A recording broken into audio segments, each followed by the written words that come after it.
Bismillahirrahmanirrahim. Assalamualaikum warahmatullahi taala wabarakatuh.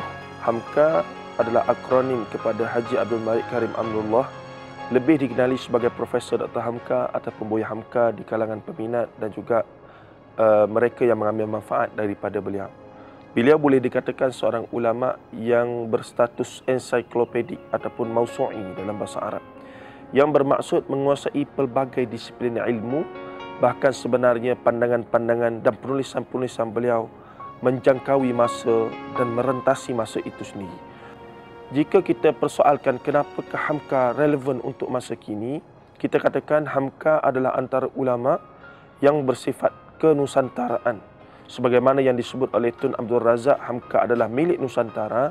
Bahkan penulisan-penulisan beliau ditulis dalam bahasa Melayu yang boleh diterima dan dibaca oleh kelompok Melayu seluruh Nusantara. Selain daripada itu, topik perbahasan beliau menjangkaui pelbagai disiplin ilmu, merentasi ilmu-ilmu agama, ilmu falsafah, pemikiran yang sesuai untuk kita bahaskan, baca, rujuk untuk mencari jawapan-jawapan kepada persoalan-persoalan zaman. Beliau hidup pada abad ke-20 dan ke atas, di mana bermulanya putik-putik masalah-masalah yang kita nampak pada hari ini. Justru antara cara kita memikirkan dan juga kita mencari solusi, antara lain dengan membaca karya-karya beliau, pastilah insya-Allah ada di sana jawapan-jawapan, ada cadangan-cadangan dan ada satu makanan untuk jiwa kita yang sedang menggelepar pada zaman abad moden ini, yang mana kita tercari-cari siapakah tokoh yang sesuai untuk kita angkat sebagai tokoh rujukan utama dalam kehidupan seharian, dalam pemikiran khususnya dan beragama amnya.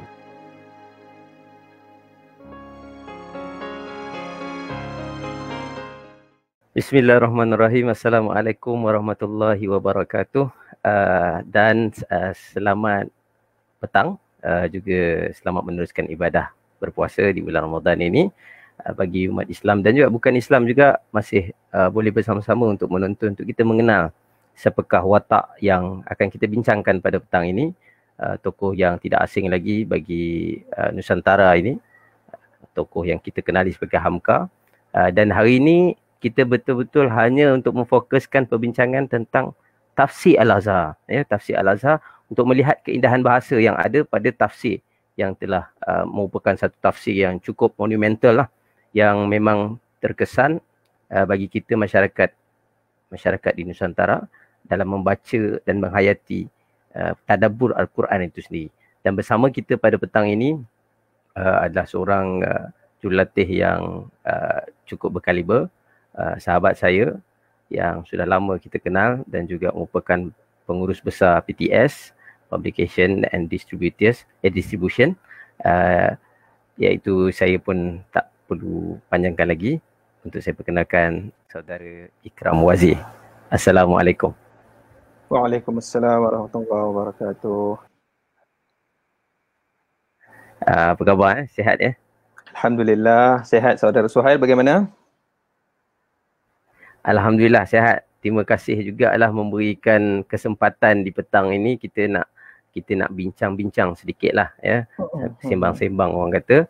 Kita nak bincang tentang seorang tokoh, tentang Hamka ni, khususnya tafsir Al-Azhar lah, ya. Baik. Ikram, mungkin dah berapa lama Ikram bersama orang kata menelusuri kisah ataupun sejak mula mengenal Hamka ni? Kalau saya secara peribadi mengenal Hamka tu dari zaman mahasiswa lah. Pengenalan pertama tu bukan lewat karya-karya berat, tapi lewat tenggelamnya kapal Van der Wijk. Sama macam saya juga tu. Kebanyakan dari kita zaman inilah, terutama generasi seperti saya tu, memang kebanyakannya berkenalan dengan tenggelamnya kapal Van der Wijk ataupun karya-karya novel yang lain. Dan dari situ mulalah merangkak dan terus berjalan dan berlari sehingga ke akhirnya tafsir Al-Azhar lah, insyaAllah. Kalau ikutkan kita adalah generasi yang membaca karya-karya Hamka, sedangkan Hamka sudah tak ada, ya. So, Hamka sudah meninggal dunia tahun 1981, kalau tak silap saya. Betul. Jadi paling-paling pun maknanya dalam usia kita ni pun kita pun tak sempat jumpa. Tetapi macam mana karya-karya Hamka boleh orang putih kata apa, evergreen. Maknanya merentas zaman, merentas usia, merentas masa. Apa kelebihan Hamka tu sendiri? Saya nampak begini ya, kalau kita nak menafsir bagaimana satu karya tu boleh evergreen, kita mungkin perlu melihat daripada keseluruhan konteks. Evergreen ni banyak karya yang evergreen. Tetapi kalau dalam konteks karya-karya bersifat agama, yang evergreen ni selalunya kita sandarkan kepada bagaimana tokoh itu sendiri. Dia punya tahap intelektualnya, kemudian tahap keikhlasannya. Dan istimewa dengan Hamka, pandangan saya secara peribadi, evergreennya karya Hamka kerana dia memudahkan khalayak pembaca, terutamanya umat Melayu Muslim di Malaysia dan di Nusantara secara amnya, untuk masuk daripada pintu mana pun berkenalan dengan beliau. Ada yang seperti kita lah, berkenalan melalui pintu novel. Kita kenal dengan Hamka melalui novel-novelnya. Ada yang memang belajar bidang Quran, bidang tafsir, mungkin berkenalan dengan tafsirnya dahulu. Tetapi sebab selepas mendalami tafsirnya, mungkin terjun pula ke novel. Boleh jadi ada juga yang masuk daripada pintu sejarah. Mereka dalam bidang sejarah, salah satu rujukan sejarah Islam yang besar adalah sejarah umat Islam, karya Hamka. Iaitu memang monumental untuk rujukan sejarah. Jadi mungkin mereka yang dalam bidang sejarah masuk dalam pintu sejarah. Jadi istimewa Hamka ini oleh kerana prolifiknya beliau sebagai penulis, jadi beliau menulis dalam banyak bidang yang mana setiap bidang itu sendiri boleh menjadi pintu masuk untuk orang kenal bidang-bidang lain yang juga bidang kepakaran Hamka dan akhirnya terpesona dengan ilmu yang Hamka miliki, idea yang ditawarkannya, keindahan bahasa dalam setiap karyanya, idea-ideanya, dan sebab itu akhirnya ramai di antara kita yang tak kira lah apa sahaja karyanya, kita petik kata-kata Hamka untuk jadi mantra lah istilahnya, kata-kata hikmat yang kita sebarkan terutama zaman sebaran di media sosial sekarang kan. Itu pandangan saya.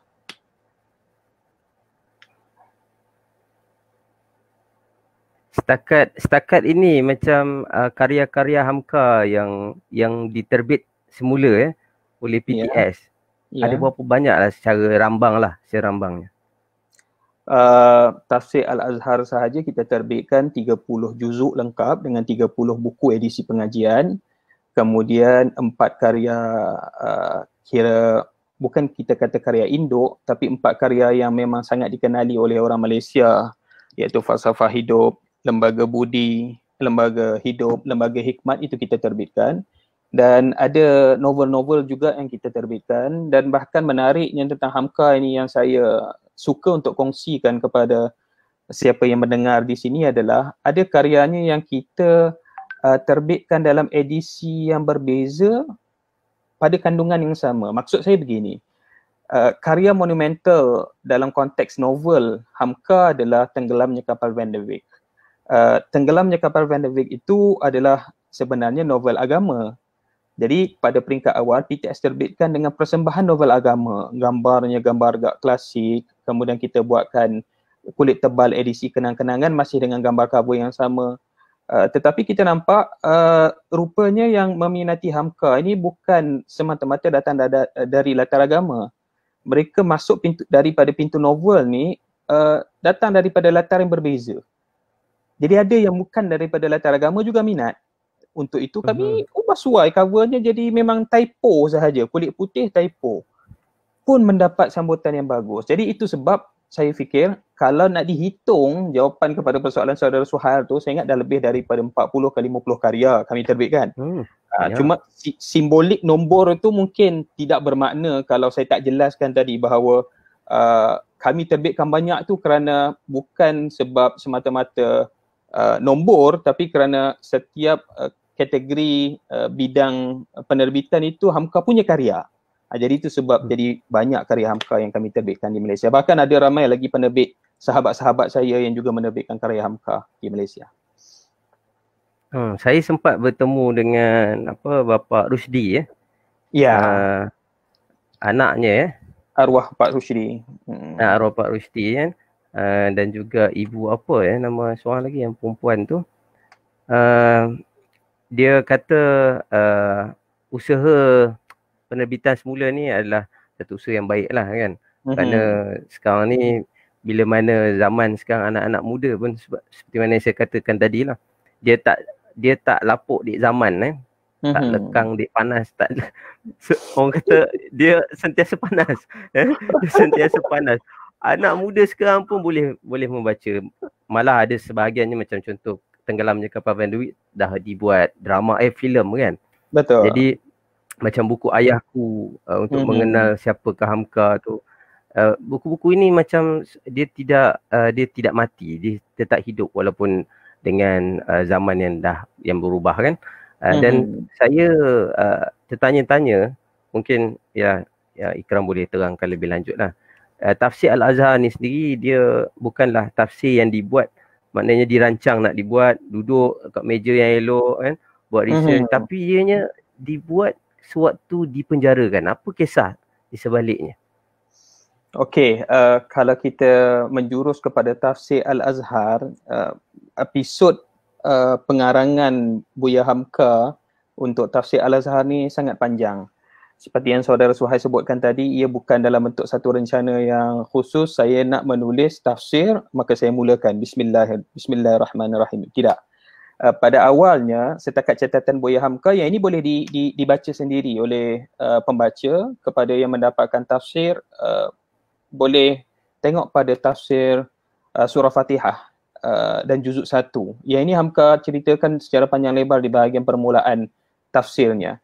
Yang mana idea awal Buya Hamka pada tahun 1940-an, akhir 1940-an adalah untuk mengisi satu ruang kuliah tafsir di masjid yang sedang dalam pembinaan di hadapan rumahnya di Kebayoran Baru. Dan waktu itu pengisian tafsir itu pun dimulakan bukan dengan surah Al-Fatihah, dimulakan dengan surah Al-Mu'minun. Dan waktu itu pengisiannya adalah pengisian kuliah subuh. Dan sesudah beberapa siri kuliah subuh, Hamka ni juga adalah seorang penulis di majalah. Dan pada ketika itu beliau menghantar banyak karya penulisannya ke majalah Gema Islam. Dan beliau berbicara dengan editor Gema Islam itu supaya mungkin boleh diambil perkongsian tafsirnya itu dan diletakkan dalam majalah Gema Islam. Jadi itu permulaannya. Dan masa itu pun sebenarnya kalau nak dikira titiknya, iaitu kan saya ceritakan nanti bagaimana titik itu menjadi titik, bagaimana Al-Azhar itu boleh menjadi tajuk kepada tafsir ini. Tetapi maksud saya, proses menulis Hamka itu datang dalam bentuk dia nak menyampaikan ilmu tentang tafsir. Dan dari situlah bermulanya fasa yang pertama, beliau menyampaikan tafsirnya di Masjid Kebayoran Baru. Dan kemudian beliau dipenjarakan dan dalam tempoh 2 tahun dipenjarakan itu beliau dapat memberikan tumpuan untuk menulis tafsirnya. Dan sesudah keluar dari penjara tidak terus diterbitkan kerana Hamka sendiri pun menyatakan dengan terang bahawa satu halangan yang paling besar berada di dalam penjara adalah rujukan. Beliau sewaktu di luar beliau bebas, tetapi halangannya beliau tidak mempunyai masa.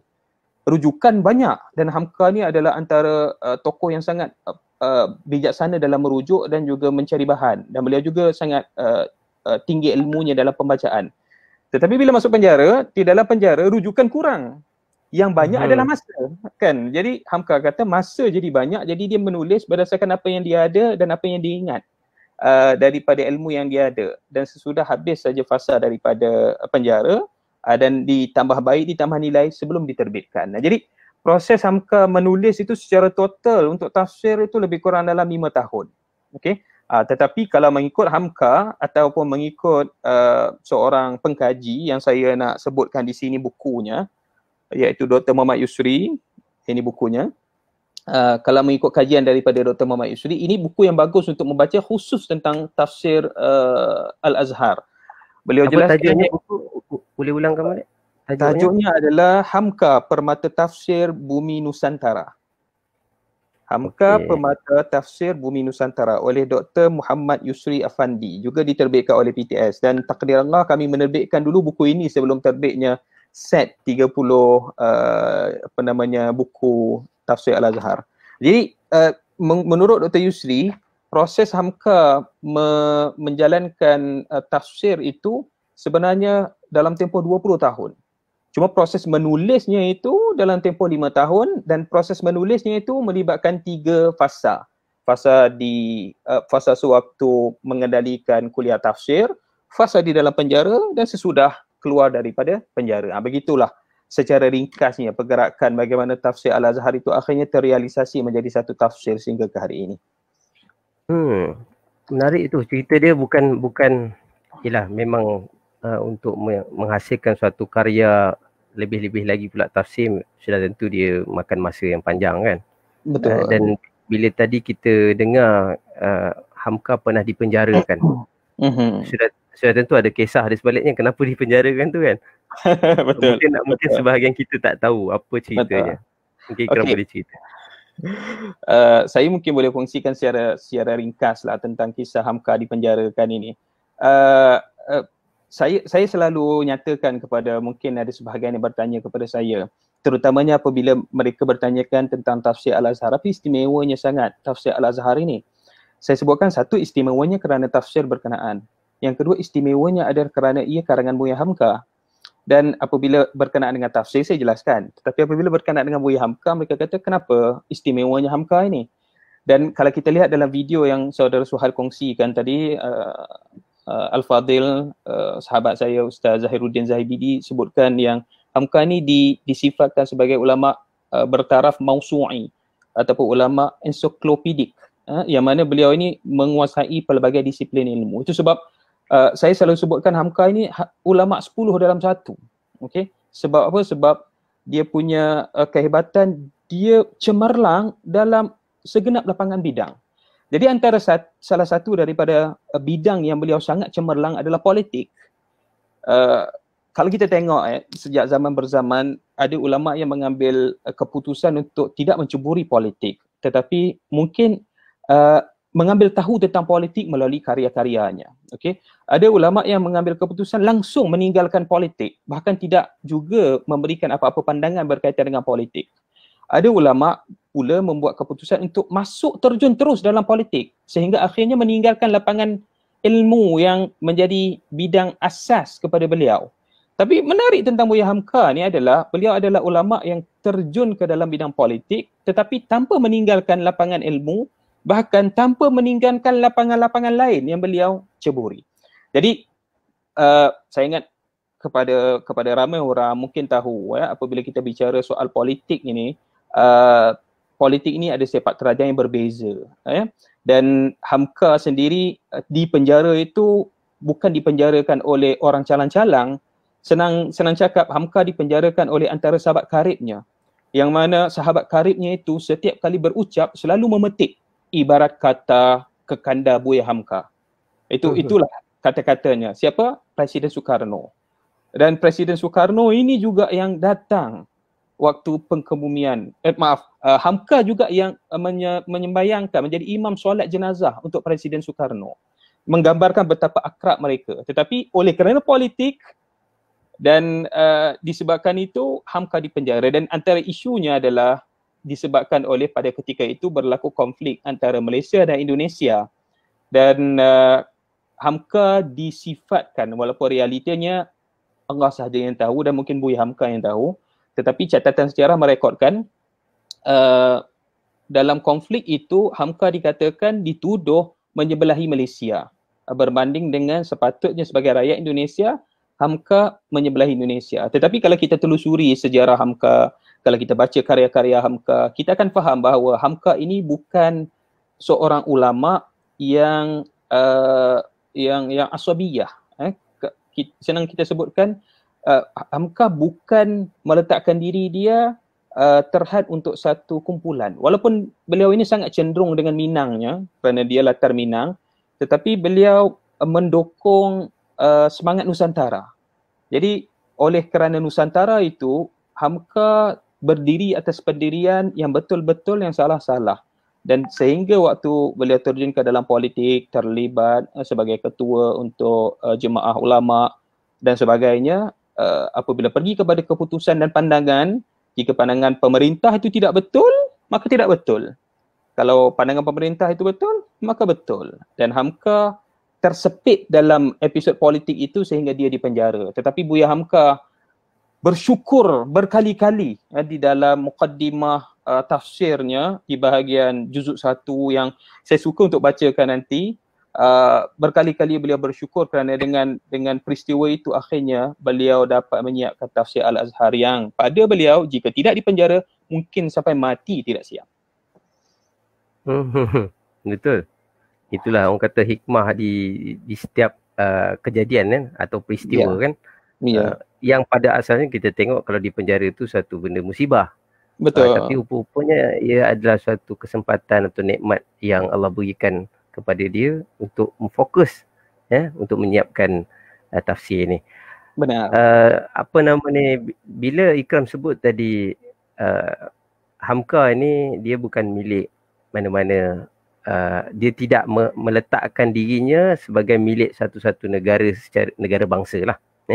Tetapi dia merasakan beliau adalah milik umat, maknanya manfaat dia tu adalah kepada seluruh manusia lah secara umum atau secara spesifiknya kepada bangsa Melayu ni ataupun Nusantara kan.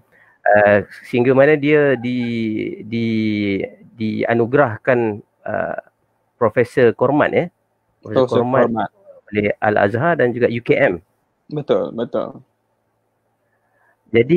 Jadi bila bercakap tentang itu, kita masuk balik kepada tafsir Al-Azhar, bahasa apa yang digunakan? Adakah bahasa Melayu Indonesia ataupun penulisan itu bahasa yang lebih mesra Nusantara macam mana tu? Adakah ada bau-bau Minangkabau ke kan?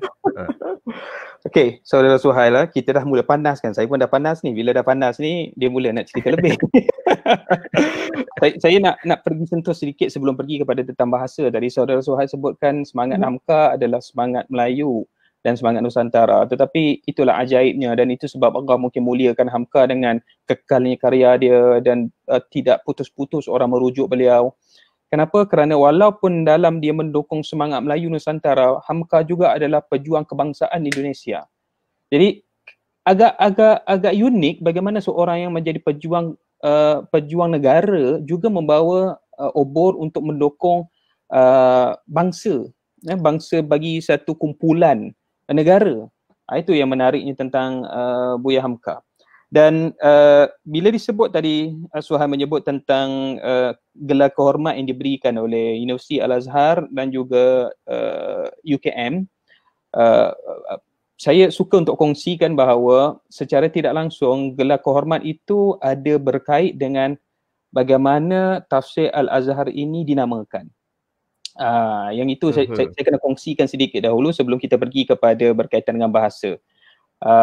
Sebab berkaitan dengan bahasa ni, tuan-tuan cik puan yang mungkin mendengar mungkin terpaksa bersabar dengan saya kerana kita kena menusuri kitab Hamka ini, barulah kita dapat rasa keindahannya. Kalau saya sebut bahasa tu indah tapi tanpa mendengar, ni macam mana kan? Hamka mendapat anugerah itu sewaktu beliau pergi ke Mesir. Dan menariknya beliau sendiri gambarkan bagaimana accidental ataupun secara tidak sengaja beliau diputuskan untuk mendapat gelar itu oleh pemerintah Mesir melalui Universiti Al-Azhar. Dan beliau ke Mesir untuk menyampaikan satu syarahan tentang pemikiran Syekh Muhammad Abduh. Dan Syekh Muhammad Abduh pada ketika itu adalah antara ulama yang sangat dihormati di Mesir. Dan kerana bagusnya penyampaian pengisian Hamka lebih kurang dalam 50 minit pada ketika itu, beliau cukup disukai oleh mereka yang mendengar sehingga akhirnya beliau menerima surat daripada presiden pada ketika itu yang beliau akan diberikan gelar kehormat. Okey. Dan waktu di Mesir, biasalah apabila nak diberikan gelar ini bukan boleh esok datang, perlu ada majlis dan sebagainya. Jadi beliau terpaksa menunggu lama dengan pelbagai situasi politik di Mesir. Akhirnya sebelum sempat diberi gelar itu dia Buya Hamka balik ke Indonesia. Dan apabila pulang ke Indonesia, dia mendapat surat daripada Mesir bahawa akan ada kunjungan daripada ulama Mesir datang ke Indonesia. Okey. Syekh Mahmud Shaltut akan turun Jami' ulama daripada Universiti Al-Azhar akan turun ke Indonesia untuk bertemu dengan Buya Hamka. Dan Syekh Mahmud Shaltut turun dan pada ketika itu dibawa oleh Buya Hamka ke kawasannya di Kebayoran Baru, dan pada waktu subuh di Kebayoran Baru, Syekh Muhammad Shaltut memohon supaya beliau diberi ruang untuk memberikan ucapan, dan pada ketika itu masjid itu baru siap dan belum dinamakan lagi. Dan akhirnya Syekh Muhammad Shaltut dalam ucapannya mengatakan bahawa dengan ini saya menamakan masjid ini adalah Masjid Al-Azhar. Semoga masjid ini menjadi Al-Azhar di bumi Indonesia dan Nusantara. Dan dari situlah nama Al-Azhar itu muncul. Dan dari situlah tafsir Al-Azhar itu digunakan sebagai tajuk di dalam Gemah Islam, majalah yang menerbitkan kuliah subuh Buya Hamka, bahagian tafsir bermula surah Al-Mu'minun, dan di situlah kekal namanya sehingga akhir, tafsir Al-Azhar. Gelar kehormat itu yang membawa akhirnya nama itu. Jadi apa yang berlaku kepada tafsir ini adalah, kalau kita dapat bayangkan, seolah-olah macam satu perancangan yang diatur cantik, ya. Bukannya Buya Hamka duduk seperti yang saudara Suhah sebut, saya nak menulis satu tafsir, bismillah, saya tulis apa nama nak bagi ya, Al-Azhar lah sedap, kita letaklah Al-Azhar. Tidak. Itu cara saya. Itu cara saya sebagai penerbit, mungkin fikir apa tajuk nak bagi ya. Fikir. Tidak. Tapi tafsir Al-Azhar ni dia punya signifikasi yang sangat sangat nostalgik pada setiap komponennya sehingga pada namanya. Okey, itu panjang lebar saya jelaskan tadi. Balik kepada soalan saudara Suhal tentang bahasa kan. Salah satu angle yang kita nak masuk tentang tafsir Al-Azhar ni sehingga dia menjadi tafsir yang sangat bagus untuk kita, terutamanya masyarakat Muslim Nusantara ni, adalah angle bahasa. Kerana apa? Kerana sejujurnya secara peribadi ya, saya di sini tidak layak untuk bercakap berkaitan dengan tafsir, dan perlawaan saudara Suhal ni adalah satu perlawaan yang pada saya membunuh diri kerana untuk bercakap tentang tafsir untuk bercakap tentang tafsir itu perlu satu kekuatan ilmu, satu foundation ilmu yang kuat kan. Tetapi memandangkan apabila saya meneliti tafsir Al-Azhar Buya Hamka dan saya terlibat secara langsung untuk menguruskannya, saya nampak mungkin saya boleh ambil angle orang biasa. Sebab apa? Sebab itulah tumpuan tafsir Al-Azhar yang sebenarnya. Buya Hamka sebutkan di dalam pendahuluan tafsir Al-Azhar yang beliau sasarkan tafsir Al-Azhar ini kepada dua kumpulan. Saya kena cari bahan itu ya. Okey. Kumpulan pertama yang Buya Hamka sebutkan di dalam tafsir surah Al-Fatihah.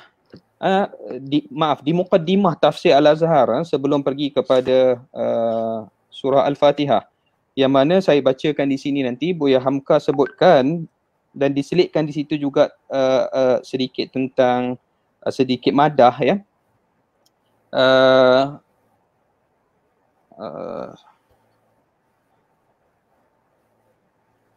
Beribu bahkan berjuta angkatan muda Islam sekarang mencurahkan minat pada agamanya kerana menghadapi rangsangan dan tantangan dari luar dan dalam. Semangat mereka terhadap agama telah tumbuh, tetapi rumah telah kelihatan, jalan ke sana tidak tahu. Untuk mereka inilah khusus yang pertama tafsir ini saya susun. Itu kumpulan yang pertama. Dan Buya Hamka gambarkan rumah telah kelihatan, jalan ke sana tidak tahu. Maksudnya obor Islam telah muncul pada waktu Buya Hamka mula mensyarahkan tafsir ataupun mula memberi kuliah tafsir. Tetapi walaupun obor Islam itu telah ada, tetapi untuk memahami Al-Quran pada ketika itu, jika tidak kerana orang itu ada keupayaan bahasa Arab yang bagus, ia satu usaha yang sangat sukar.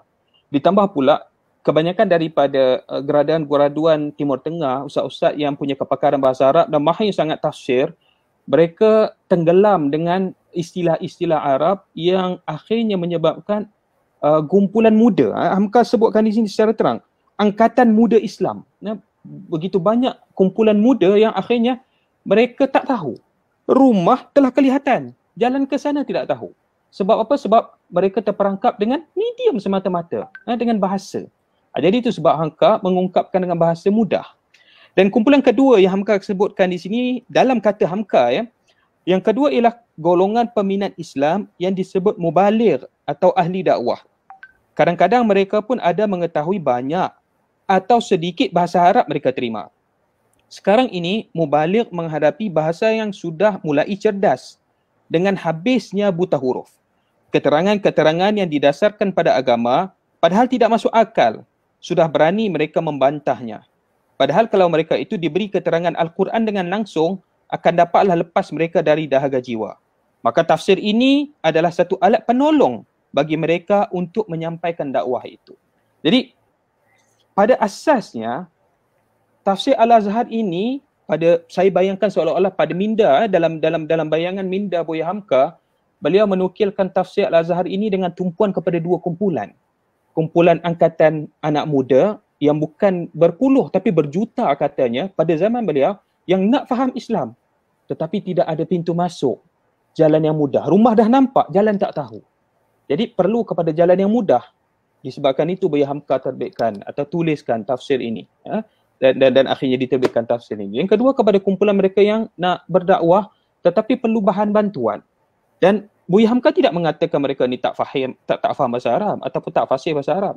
Kadang-kadang tenggelam dengan keilmuan ketinggian ilmu bahasa Arab itu sehingga kadang-kadang menjadi satu jurang kepada khalayak yang kita nak sampaikan, terutamanya ilmu-ilmu berat seperti ilmu Al-Quran, sehingga kumpulan yang nak mendengar itu sukar memahami. Jadi oleh sebab itu tafsir Al-Azhar ini ditulis oleh Buya Hamka. Jadi sebagai pendahuluan kepada tafsirnya, dia dah terangkan dah sasarannya adalah kumpulan yang mudah. Itu sebab bahasa yang digunakan oleh Buya Hamka adalah bahasa Melayu. Saya tegaskan di sini bahasa Melayu yang beliau nyatakan di sini. Saya cuba cari balik apa kata-katanya. Yang beliau dengan terang sebutkan yang beliau menulis dalam bahasa Melayu, bukan bahasa Indonesia. Bismillahirrahmanirrahim. Dengan izin Allah, kami terjemahkan dan kami tafsirkan Al-Quran yang mulia ke dalam bahasa Indonesia atau Melayu. Kami sebut atau Melayu sebab ahli-ahli bahasa Indonesia telah merumuskan kesatuan pendapat pada Kongres Bahasa Indonesia tahun 1954 di Medan bahawa bahasa Indonesia itu adalah berasal dan berdasar pada bahasa Melayu.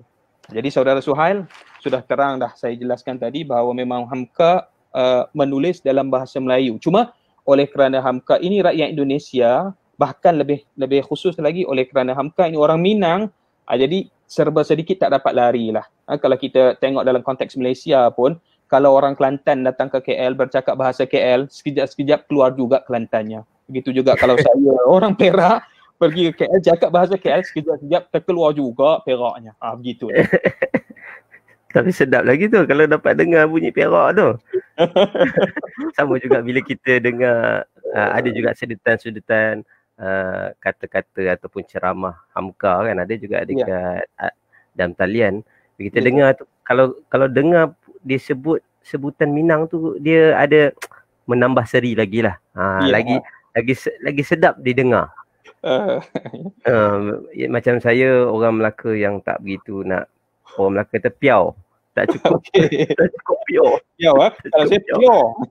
Jadi tak jadilah sangat cakap Melaka tu. Jadilah cakap sebenarnya orang biasa ya.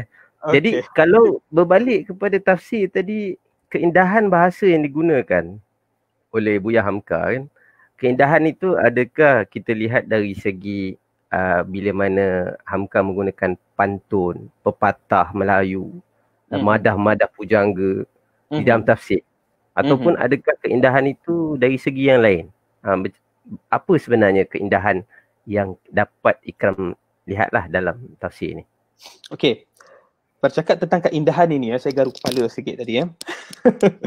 Sebab tafsiran keindahan adalah berbeza-beza mengikut orang. Itu sebab ada istilah beauty in the eyes of the beholder. Kecantikan itu adalah pada mata yang memandang.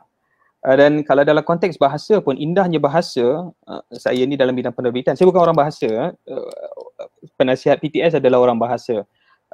Pengurusi PTS adalah orang bahasa. Saya ini orang yang belajar tentang bahasa. Kalau mengikut orang bahasa, penarafan bahasa itu sendiri punya tahap-tahap keindahannya. Okey. Kepada orang bahasa, mungkin bahasa Melayu yang disifatkan bahasa Melayu tinggi itu adalah bahasa indah. Tapi kepada orang kebanyakan ataupun kepada anak muda, bahasa-bahasa bualan itulah bahasa indah. Itu sebab kalau diterbitkan novel sebagai contoh, ada penerbit yang menerbitkan novel dengan bahasa Melayu tinggi sehingga novelnya tak laku. Siapa penerbitnya? Kamilah. Okay. Sebab apa? Sebab tafsiran bahasa indah itu adalah bahasa dengan struktur yang sepatutnya mengikut disiplin bahasa yang betul. Tetapi mengikut penutur bahasa Melayu yang juga kita tak dapat nak nafikan, mereka adalah orang kebanyakan, pada mereka novel itu mesti indahnya apabila ada istilah-istilah pasar diselitkan, barulah keindahan itu timbul. Kalau bahasanya tu istilahnya dipanggil bahasa buku, mana keindahannya kan? Itu sebab ada pertembungan yang tidak pernah terhenti antara kumpulan sastra dengan kumpulan popular, yang mana kumpulan sastra mentakrifkan keindahan bahasa dan karya itu pada satu penakrifan yang tidak sama sekali salah, dan sebenarnya pada saya betul juga kerana mereka adalah penjaga bahasa. Kalau tidak kerana jasa mereka, mungkin bahasa itu akan lebih rojak jadinya dan hilang estetika pada bahasa berkenaan. Tetapi ada kumpulan popular pula yang menilai bahasa itu perlu kita jaga pada aspek asalnya, tetapi kita kena pergi kepada perkara yang paling asas. Indahnya bahasa itu adalah pada bahasa yang dekat di hati. Itu yang saya gunakan istilah dekat di hati. Itu yang pertama. Yang kedua, indahnya bahasa itu adalah apabila bahasa itu mudah difahami. Apa guna bahasa itu cantik bunyinya, ada ritma, ada intonasi dan sebagainya kan, tapi apabila dibaca terbeli-beliak mata kan, apa mesej yang nak disampaikan, apa yang dicakap ni kita tak faham kan. Jadi apabila mereka yang membaca tafsir Al-Azhar dan mentakrifkan keindahan bahasa tafsir Al-Azhar, tidak terhad semata-mata kerana tafsir Al-Azhar ini diselitkan dengan pantun dan madah sahaja. Sebab apa? Sebab saya tidaklah membaca semua tafsir, tapi saya yakin ada juga tafsir-tafsir lain yang mungkin menyelitkannya. Tetapi keindahan bahasa tafsir Al-Azhar ini adalah kerana diselitkan pantun, madah, kata-kata pujangga di dalamnya, dan diselitkan juga perumpamaan di dalamnya. Dan yang paling utama adalah indah bahasanya kerana mesej yang nak disampaikan itu mudah difahami. Dan bagaimana Hamka, kalau dalam konteks cerita kita panggil naratif, Hamka menyusun penjelasan makna atau mesej yang nak disampaikan oleh ayat itu daripada permulaan kepada pergerakan, pertengahan sehingga kepada klimaks, dan klimaks itu ditutup dengan madah, dan klimaks itu ditutup dengan satu pantun.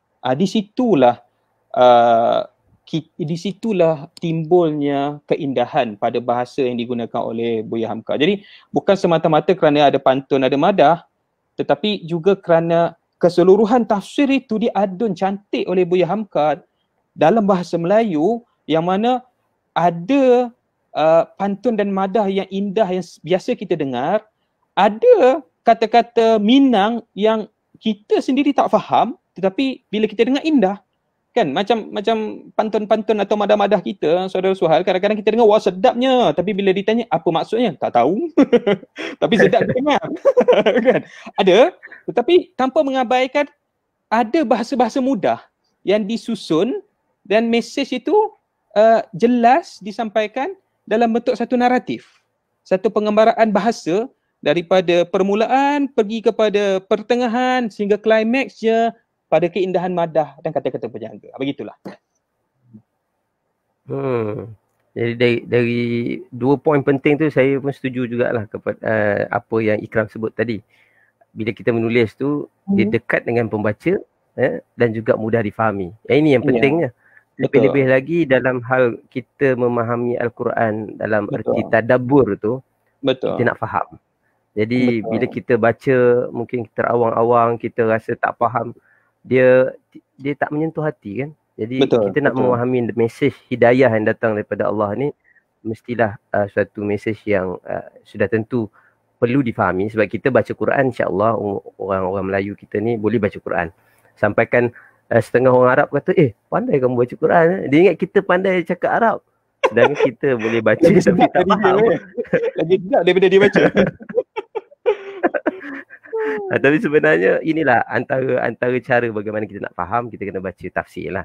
Kita baca tafsir untuk lebih faham lah. Selain kita mengikuti perbincangan, ceramah-ceramah ustaz dan sebagainya. Boleh tak kalau Ikram berikan satu contoh antara mungkin kupasan yang kita boleh dengarkan secara dalam talian ni, kupasan yang memang nampaknya dekat dengan pembaca dan mudah kita faham. Saya kena mula membaca. Cuma sedikit kepada penonton-penonton bersabarlah sebab saya nampak ada sedikit gangguan talian di pihak Ikram.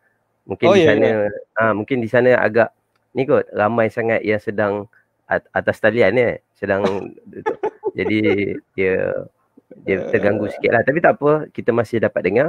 Cuba kita dengarkan satu contoh. Okey. Sebelum itu saudara Suhail, tadi saudara ada sebutkan tentang tadabbur ya. Apabila kita bercakap tentang tafsir ni, saya nak sentuh yang itu dahulu.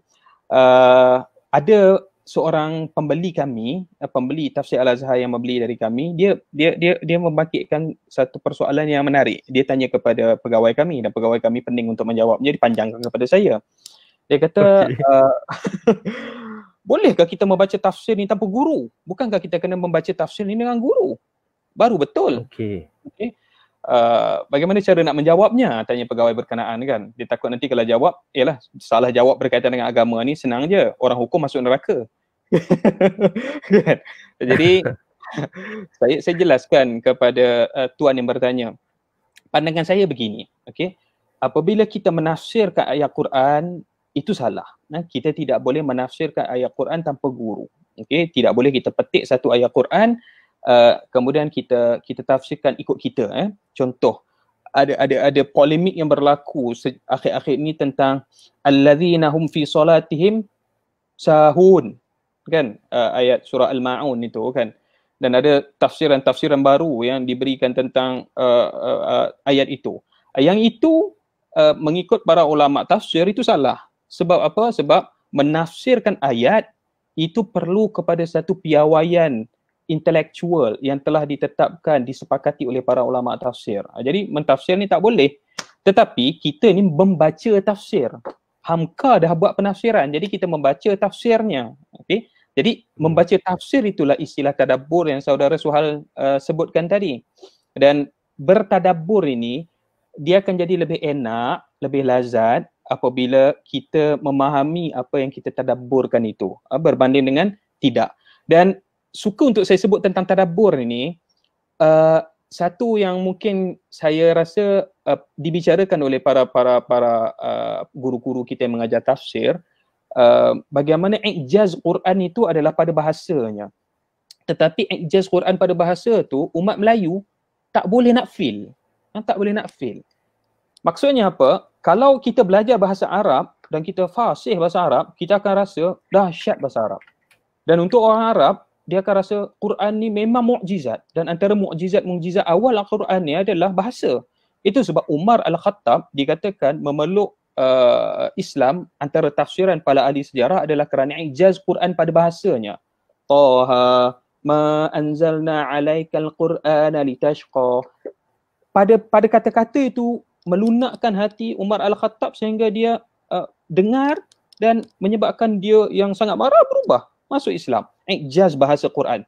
Tapi umat Melayu nak feel ijaz bahasa Quran tu macam mana? Sebab kita tak faham bahasa Arab. Kita baca terjemahan bahasa Arab tu pun kita tengok tak indah pun bahasa Arab ni. Kan? Terjemahannya tak best pun.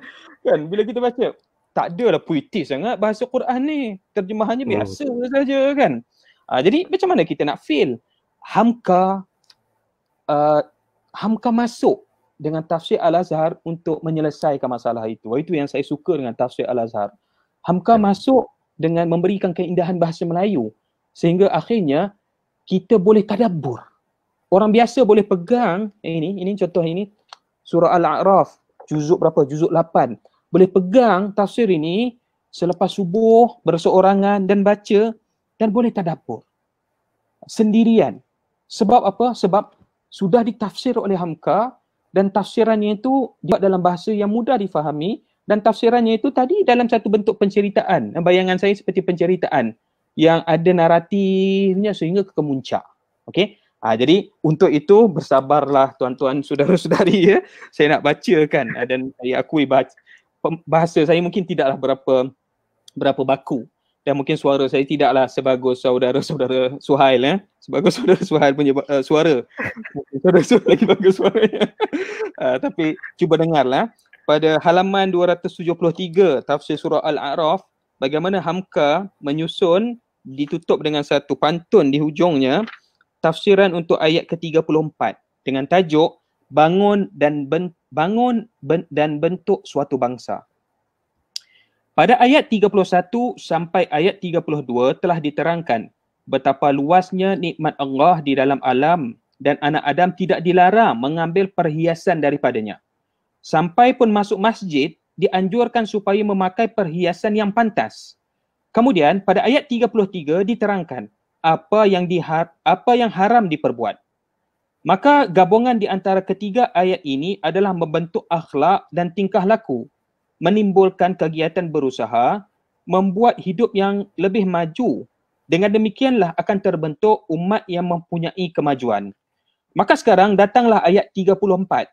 Ayat yang menerangkan bangun berkembang dan runtuh hancurnya suatu umat. Kemudian Hamka letakkan ayatnya. Apa ayatnya? Saya bacakan. Walikulli ummatin ajal fa idza jaa ajaluhum la yastakhiruna sa'atan wa la yastaqdimun. Saya ambil yang ini tuan-tuan sebelum saya sambung. Saya ambil yang ini kerana ada dua ayat dalam Al-Quran yang satu tu kita selalu dengar ustaz-ustaz sebut. Idza jaa ajaluha la yastakhiruna sa'atan wa la yastaqdimun. Apabila tiba saat ajal itu tak mungkin diawalkan, tak mungkin dilewatkan. Tetapi ayat surah Al-A'raf 34 ini dia mulakan walikulli ummatin ajal. Fa idza jaa ajaluhum la yastakhiruna sa'atan wa la yastaqdimun. Terjemahannya adalah dan bagi tiap-tiap umat ada ajal. Maka apabila datang ajal mereka, tidaklah dapat mereka minta dimundurkan satu saat pun dan tidak dapat mereka minta dimajukan ataupun dikehadapankan. Adakah sama tafsir ayat yang saya baca awal tadi? Bila sampai tarikh mati, tak boleh awal, tak boleh hujung, ataupun yang ini. Dan bagi tiap-tiap umat ada ajalnya, maksud berbeza. Di situ kita tengok bagaimana Hamka menerangkan. Erti ajal ialah janji atau ketentuan ataupun batas. Ada hubungannya dengan takdir. Suatu umat iaitu suatu kumpulan yang telah terbentuk menjadi suatu masyarakat atau kelompok. Mereka menjadi satu oleh kerana persamaan nasib atau persamaan daerah kediaman atau kerana persamaan keyakinan. Adapun erti saat sudah pernah juga kita ketahui pada penafsiran yang telah terdahulu, ayat-ayat yang saya sebutkan tadi. Erti saat ialah tempoh atau waktu. Ada sesaat seketika atau sesaat 1 jam, 1 hari 12 saat, dan ada saat dengan erti maut buat orang seorang. Dengan erti kehilangan kesatuan umat, hilang kepribadiannya, misalnya kerana telah dijajah oleh bangsa asing. Dan saat bererti juga datangnya kiamat. Jadi pada Hamka saat ni macam-macam. Ada saat ni 1 saat, ada saat ni orang rasa 1 jam. Ada saat itu juga ditafsirkan datang kiamat. Okey. Di dalam ayat ini diterangkanlah bahawa naik atau runtuhnya suatu umat adalah menurut jangka waktu yang telah ditentukan Allah. Jika datang masa naiknya, walaupun bagaimana orang itu menghalanginya, tidaklah terhalangi sebagaimana kemerdekaan bangsa Indonesia pada 17 Ogos 1945. Dan bila saat datangnya buat runtuh, tidak pula dapat dihalangi-halangi sehingga kekuasaan Belanda yang telah sangat tertanam di bumi Indonesia sampai 350 tahun hanya runtuh habis dalam masa 1 minggu saja dengan masuknya bala tentera Jepun. Kemudian dikajilah apakah erti hidup dari suatu umat. Manusia seorang hidup kerana nyawanya. Habis nyawa, dia pun mati. Adapun hidup suatu umat ialah dinyawai oleh nilai hidup umat itu sendiri. Oleh naik atau runtuh akhlaknya. Baginya dibukakan kesempatan berhias, mencari nikmat dan kurnia Allah. Dia dilarang memboros berlebih-lebihan, Di samping itu dia disuruh terus beribadah kepada Allah dan memakai perhiasan yang baik tatkala menghadap wajah kepada Allah. Dan dia dilarang berbuat kekejian, lahir dan batin, dosa dan menganiaya hak orang lain. Dilarang syirik dan berbicara tentang soal ketuhanan dengan tidak berilmu. Inilah modal-modal yang diberikan Allah buat hidup. Apabila suatu kelompok masyarakat memegang teguh peraturan-peraturan Allah ini, mereka boleh menjadi umat yang baik. Kalau dia akan ditimburkan oleh Allah, tidak ada satu kekuatan alam dari manapun yang dapat menghalangi kenaikannya. Akan tetapi, kalau peraturan-peraturan Allah itu mulai mereka abaikan, mereka mulai boros dalam soal berpakaian, makanan dan minuman, mulai lalai memerhatikan hubungan dengan Allah dan telah mementingkan diri sendiri-sendiri, memperturutkan hawa nafsu, pastilah akan datang ajal, datang janjinya buat jatuh. Bila saat janji itu datang, satu saat pun mungkin tidak dapat meminta supaya dimundurkan dan tidak pula dapat minta dimajukan. Tidak ada satu kekuatan pun yang dapat menghambat keruntuhan itu. Tentang berdirinya suatu umat inilah yang pernah dilukiskan oleh penyair Islam Mesir yang terkenal, Ahmad Shauqi. Syairnya, umat-umat itu lain tidak adalah budinya. Jika budinya telah hilang, umat-umat itu pun hilang. Pernah saya salinkan dengan sajak bahasa Indonesia, tegak rumah kerana sendi, runtuh sendi rumah binasa. Tegak bangsa kerana budi, hilang bangsa. Dan seterusnya Hamka menerangkan lagi. Jadi begitulah saudara Suhail. Saudara mungkin nampak tadi bagaimana Hamka menyusun penerangan tentang ajal. Tetapi digambarkan bahawa pada ayat itu bukan ajal yang kita faham pada ayat yang saya sebutkan awal tadi, mati. Tapi ajal itu pada maksud yang pelbagai. Dan Hamka bawa kepada bangsa. Dan di situ pergi kepada pantun budi tadi. Begitulah keindahan yang Hamka sampaikan. Cukup menarik lah sebab cara pembentangan tu memang betul lah kata Ikram tadi, dalam bentuk naratif. Dia membawa kita seolah-olah terbuai. Betul. Ikut sama, dia terangkan saat itu mungkin 1 jam, mungkin seketika. Kemudian dikaitkan pula dengan apa yang berlaku dalam alam Nusantara khususnya Indonesia lah, dijajah Belanda. Dan bila kita membaca tu, kita dapat terus faham sebab itu adalah situasi sejarah yang benar-benar berlaku di negara jiran kita hari ini. Jadi sebenarnya memang saya sendiri alhamdulillah lah, sejak kecil kita dah mula dengar daripada ayah kita. Kita membaca buku Tafsir Hamka.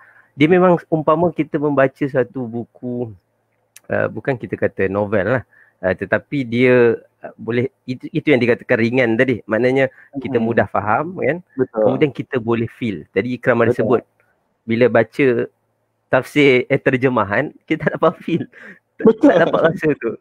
Tapi bila kita baca tafsir, memang kadang-kadang dalam satu muka ke satu muka tu kita nak, orang putih kata move on kita nak teruskan, kita rasa susah sebab kita dah terikat tau dengan cerita yang cukup orang kata menyentuh jiwa. Saya kadang-kadang, saya sendiri pun memang agak kadang emosional jugalah bila membaca karya-karya Hamka ni, termasuklah tafsirnya juga. Bila kita baca tu, dia menyentuh apa yang dia sebut tu, aku pun buatlah benda tu. Kesilapan yang sama lah. Jadi seolah-olah memang kita berinteraksi dengan Al-Quran kerana dia menegur kita secara langsung kan? Betul. Tafsir yang lama dengan yang baru yang PTS terbitkan, yang baru, yang ini baru lagi kan, belum ada di pasaran kan, masih dalam terpahan. Set yang lengkap ini masih belum ada di pasaran, sebab sebelum ini kami terbitkan 3, jadi dia sangat besar dan tebal kan. Dan kami perasan bahawa orang sekarang mahu bahan bacaan tafsir yang handy. Itu sebab kita buat edisi pengajiannya. Ini baru nak lengkap saudara, dan sekarang kita buka pre-ordernya, tapi alhamdulillah stok masuk awal. Jadi yang mana buat tempahan awal, alhamdulillah kita sudah edarkan, dan ramai yang bersyukur kerana dapat menikmati baik-baik kata Buya Hamka pada 10 malam terakhir ini. Tetapi ada juga ramai yang mengeluh kepada saya, ya Tuan mohon segerakan kerana saya nak menikmati keindahan tafsiran Buya Hamka pada malam-malam terakhir Ramadan ini. Jangan nafikan hak saya. Itu yang saya pun berat juga. Tapi insya-Allah selepas raya nanti akan ada. Dan tempahannya masih dibuka lagi.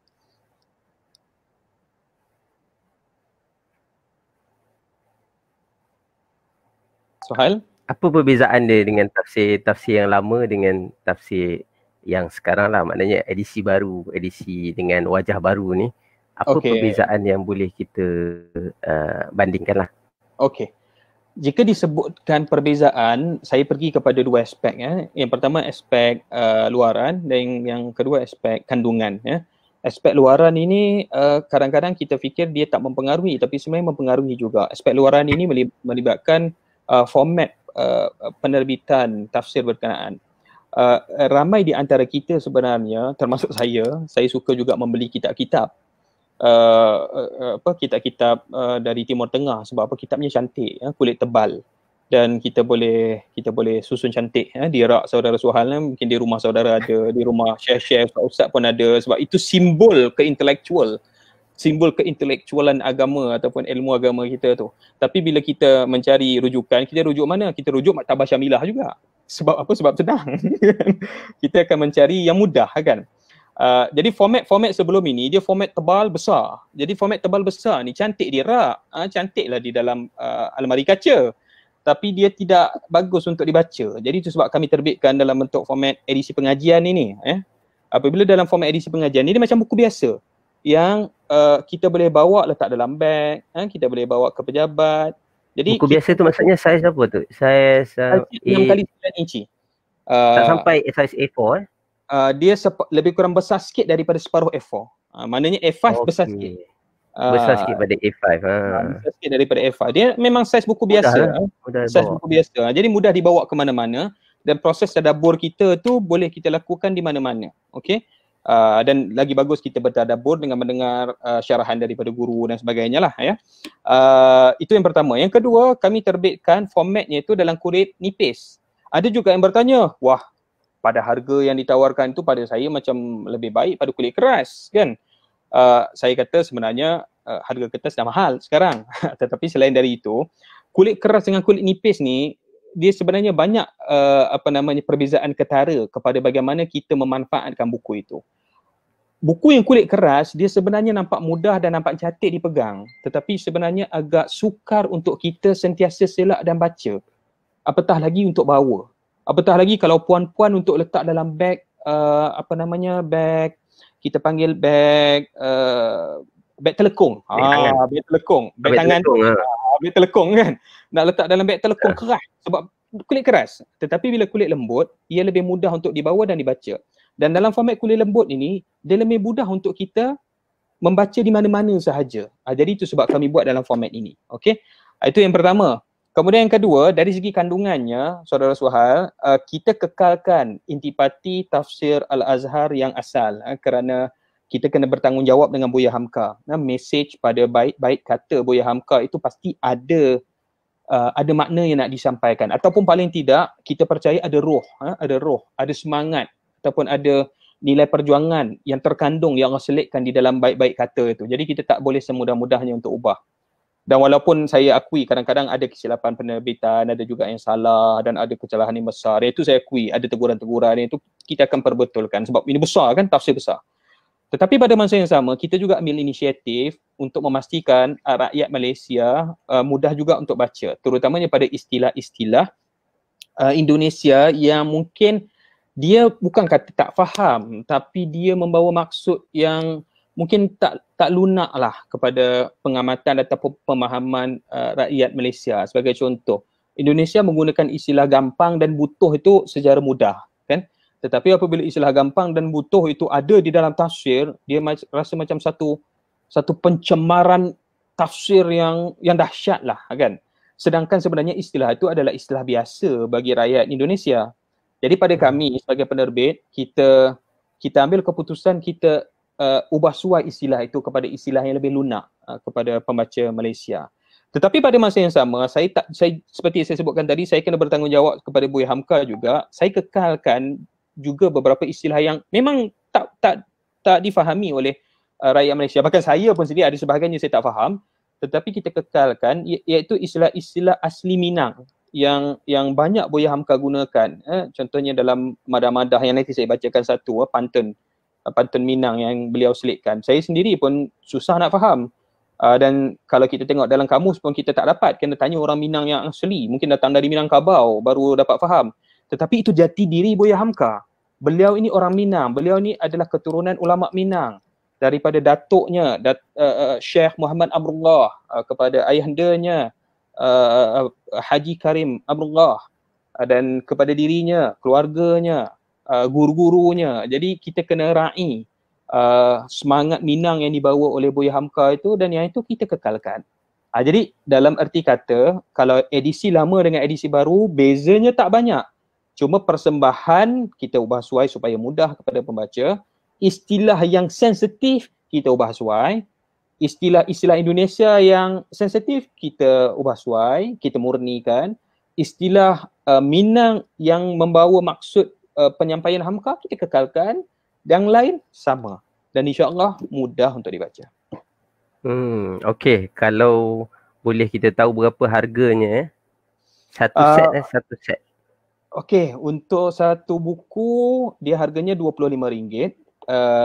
Keseluruhan ada 30 buku mewakili 30 juzuk, dan 25 darab 30, satu set adalah RM750. Dan RM750 ini saya ambil ini nampak cantik sikit, surah Al-Fatihah. Untuk set ini, apabila lengkap set ini, promosi 10 Ramadan terakhir 2020, Ramadan COVID-19 ini kita tawarkan pada harga promosi, iaitu RM600 sahaja. Okey. Dan yang itu saudara Suhail akan kongsikan nanti linknya, boleh tuan-tuan saudara-saudari dapatkan. Dan yang itu tu sehingga hari ke-23 Mei. Buat masa inilah. Selepas daripada tempoh ini mungkin kita lanjutkan ataupun mungkin kita naikkan harganya. Tapi dalam tempoh ini kita berikan pada harga RM600 sahaja daripada RM750. Yang tu lengkap 30. Dan ada yang bertanya, ada surah yang tak ada lah. Sebab apa? Sebab dekat depan ni Al-Fatihah dan juzuk 1. Okey lah. Tapi ada surah-surah yang juzuk tu ada banyak surah kan? Surah lain tu tak ada ke? Tak. Kita petik nama surah yang kita rasa istilahnya surah yang orang awam maklum, orang awam biasa dengar, yang itu kita letakkan di luar supaya nanti orang awam biasa dengar nama surah itu, berbanding dengan surah-surah yang jarang didengari. Tetapi surah tu ada di dalam. Itu sebab kita letak Al-Fatihah dan juzuk 1. Jadi contohnya surah An-Namlu. Surah An-Namlu dia adalah dalam juzuk 20. Okey, tetapi kita tak letak di cover. Kita letak hanya tafsir surah Al-Ankabut. Sebab ramai ustaz-ustaz kita yang buat syarahan tentang surah Al-Ankabut. Tetapi dalam juga ada surah An-Namlu. Okey, jadi begitulah kita terbitkan. Jadi ada 30 semua pada harga RM750, diskaun RM600 sahaja untuk tempoh terhad sehingga 23 Mei. Kalau dibeli secara berasingan boleh ke?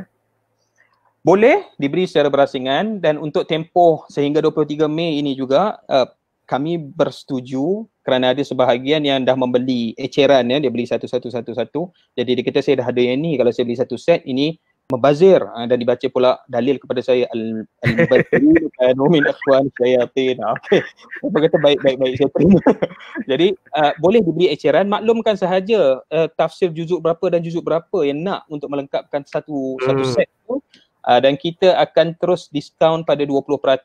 Jadi 20% daripada RM25.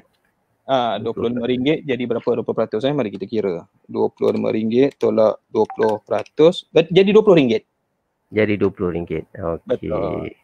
Baik. Jadi saya ingat ini peluang yang sangat bermakna. Jarang sekali kita nak bincang tentang tafsir ni. Orang akan bincang tentang tafsir. Tapi sekarang ni kita bukan bincang tafsir tu. Kita bincang tentang buku tu. Tentang penulisnya, bagaimana diolah. Tafsir tu sendiri memang seperti Ikram sebutlah, itu kena ahlinya lah dalam bidang tafsir untuk bincangkan tentang tafsir. Kita hanya membincangkan yang hal yang telah ditafsirkan. Betul. Dan saya nak ucapkan terima kasih banyak-banyak kepada Ikram kerana sanggup meluangkan masa bersama saya untuk petang ini. Untuk kita melihat tentang keindahan bahasa itu sendiri, dan juga di kesempatan ni sebab saya tengok iklan daripada PTS tentang buku tafsir ni, saya rasa ini adalah peluang yang sangat penting, bukan untuk menjual semata-mata tetapi untuk kita mengambil fadilat akhir Ramadan ni, di mana kita ingin memastikan penghujung pada Ramadan itu adalah mencapai tingkat takwa yang lebih tinggi kan. Jadi maknanya pada itulah tujuan kita memahami Quran ya, dan juga hadis. Inilah dua sumber utama dalam hidup kita sebagai seorang Islam, sebagai seorang Muslim. Jadi kita kena memahami dan mentadabbur Al-Quran itu dengan baik. Dan saya ingat itu saja, mungkin ada sedikit kata-kata akhir sebelum pada akhirnya saya minta kepada penonton semua jangan tinggalkan lagi sesi ini, kerana saya bawakan satu sedutan kata-kata Hamka sendiri yang mana sangat mengusik kalbu saya, yang saya ingat akan menjadi penutup pada perbincangan kita. Tapi sebelum itu, Ikram boleh sampaikan sedikit kata-kata penutup lah. Okey, saya rasa saya tak ada apa-apa nak sampaikan. Cuma saya nak petik kata-kata Hamka pada surah Al-Fatihah, penutup daripada muqaddimah beliau, yang mana Hamka letakkan tajuknya adalah aneh tetapi benar. Ni dalam tafsir ni Hamka letak aneh tetapi benar. Susun kata apakah lagi yang harus saya susunkan untuk mengucapkan syukur dan puji-pujian kepada Allah atas segala nikmat yang telah Dia berikan kepada saya. Aniaya manusia diputar olehnya menjadi nikmat. Saya difitnah, dizalimi dan dipisahkan dari masyarakat. Tetapi iman saya bertambah dalam kepadanya. Cinta saya tidak dapat lagi diperbandingkan dengan segala macam cinta. Ada beberapa orang murid saya yang mengatakan bahawa pangkat saya di dalam hati kaum muslimin, khususnya yang berbahasa Indonesia dan berbahasa Melayu, sudahlah tinggi. Saya mensyukuri penilaian itu dan saya akui. Namun saya tambahkan lagi, pangkat ini saya cari sendiri dengan tidak merugikan orang lain dan tidak dengki pada pangkat orang lain. Pangkat ini tidak saya dapat dengan berpijak di atas kuduk orang-orang yang memusuhi saya. Syukur Alhamdulillah. Moga-moga tafsir Al-Azhar ini sebagai oleh-oleh saya dari tahanan hendaknya dapat berguna dan berfaedah bagi kaum dan bangsa saya yang haus akan penerangan agama. Selanjutnya, moga-moga ia pun menjadi salah satu alat untuk saya mendapat syafaat dari Allah di akhirat. Amin. Jadi saya tutup dengan itulah kata-kata Hamka. Untuk saya tak ada apa-apa lagi yang saya nak katakan selain daripada ucapan terima kasih kepada saudara Suhail kerana memecahkan ketakutan peribadi saya untuk bersiaran. Saya ni memang sangat takut untuk memunculkan diri di khalayak virtual, memikirkan siapa yang menatap wajah saya dan sebagainya. Tapi saudara Suhail sedang memecahkan belenggu itu, dan itu satu ucapan terima kasih lah saya kepada saudara Suhail. Dan terima kasih kepada yang mungkin mendengar, dan mudah-mudahan usaha kita menerbitkan semula tafsir Al-Azhar ni ada manfaat, dan saya berdoa kepada Allah mudah-mudahan saya juga dapat kongsi sedikit pahala Buya Hamka dengan terbitnya tafsir ini, mudah-mudahan insya-Allah. Baik, itu saja saudara Suhail. Saya serahkan kembali kepada saudara Suhail. Gambar berpusing-pusing. Tak maaf sebab ada panggilan masuk tadi, sekejap jadi terganggu. Terima kasih kepada semua, seperti mana yang saya sebut tadi. Terima kasih Ikram, dan kepada semua penonton saya mengucapkan terima kasih banyak. Dan saya di kesempatan ini kepada siapa yang ingin membeli tafsir, ada link saya letakkan dalam ruang komen dan akan saya ulang siar dekat dalam Facebook. Dan kepada sesiapa yang ingin mengikuti video-video ini, saya akan muat naik ke laman YouTube saya, Suhail Sengkanglah, Suhail lah ya. Dan terima kasih sekali lagi kepada semua, dan penghujungnya saya ingin bawakan kita kepada satu video di mana ada rakaman audio tentang pesan daripada Hamka. Jadi sekian saja, kita bertemu lagi dalam sesi sembang petang pada minggu hadapan insya-Allah. Assalamualaikum. Ini saudara-saudara pendengar yang terhormat, kita sudah mati hancur di kandung tanah tapi masih hidup. Ada orang yang berumur sampai 100 tahun misalnya, atau lebih sedikit, tidak pula banyak lebihnya itu. Belum saya mendengar berita di dunia ada orang yang berumur 200 tahun, tidak. Paling banyak ya 120, 130 tahun, itu pun sudah lemah. Dalam umur yang sekian pendeknya kita lalui di dunia, dia bisa kita panjangkan. Dengan apa? Dengan sebutan dengan amal, dengan bekas tangan, dengan iman dan amal saleh, sesuai dengan apa yang disebut di dalam pantun Melayu, Pulau Pandan jauh di tengah, di balik pulau angsa dua, hancur badan di kandung tanah, budi yang baik terkenang jua. Ada juga satu syair daripada Syauqi Bai, penyair Arab Mesir yang terkenal. Ihfaz li nafsika qabla mautika zikraha, fadzikru lil insani umrun thani. Sebelum engkau mati, peliharalah sebutan dirimu yang akan dikenang orang daripada dirimu. Karena kenangan atas ketika hidup yang dulu itu adalah umur yang kedua kali bagi manusia. Banyak orang yang setelah dimasukkan ke dalam kubur, masuk, sudah ditimbun kubur tadi, orang pun pulang ke rumah. Sebutan orang tadi keluar dari kuburnya. Tiap hari dia keluar. Setahun, 2 tahun, 10 tahun, 100 tahun. Malah ada yang beribu tahun. Nabi kita Muhammad sallallahu alaihi wasallam umurnya cuma 64 tahun.